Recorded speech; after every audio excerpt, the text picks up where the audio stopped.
We'd like you to take a look at this graphic for a moment, if you could, please.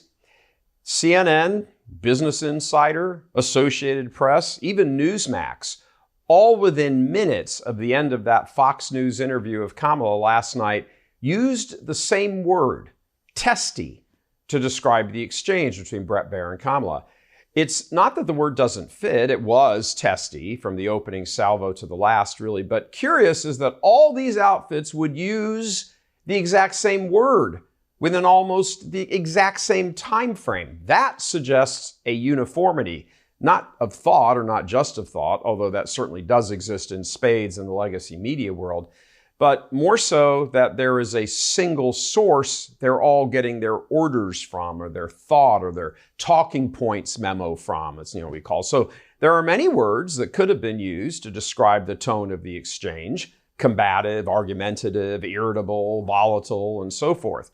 How is it that all these different media outlets each happened on the exact same word within minutes of each other? In fact, I'd make the argument that while testy wasn't a bad choice, combative would have been much more accurate. It's because of the groupthink, certainly, sure. But it's also because of the inherent laziness of many people in the legacy media who simply repeat what another outlet says the moment they hear it.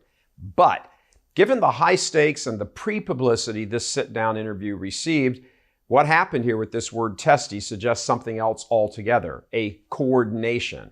In fact, I'd put it forth that it suggests, actually proves, a level of coordination, which further means that there is a coordinator, a person or a team who tell the media how to present their stories. And frankly, that's true. And here was a live fire example of it, living proof.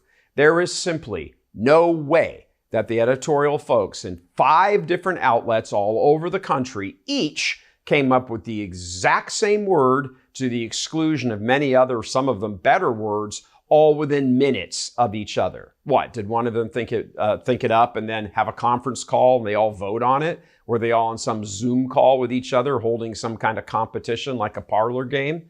Or did they all receive some direction at all the same time on how to craft and then present the story? That, I would submit, is much more likely. Being in news is a bit like being a cop or a prosecutor. You got to collect all the evidence and make a case. You look at what's before you, the evidence, and then you start asking questions, begin eliminating possible options until one option sort of lights up, the likely killer, the main suspect, or whatever.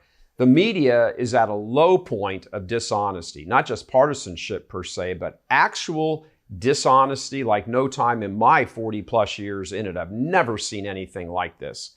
And when a person, an organization, a political party lies routinely as their standard practice, be sure that you are dealing with the demonic, the father of lies. The media, like many judges, educational institutions, prosecutors, and so forth, have each come under the sway of the diabolical.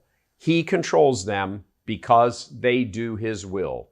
There are millions of examples that we can trot out to prove this, and we have, as a matter of fact, done this routinely on this show and many others. This one, because it's recent, proves the point yet again. Competing news organizations competing for ad dollars are coordinating their coverage, and we all know why. To quote Kamala, we all know what we're talking about. God love you. I'm Gary Michael Voris.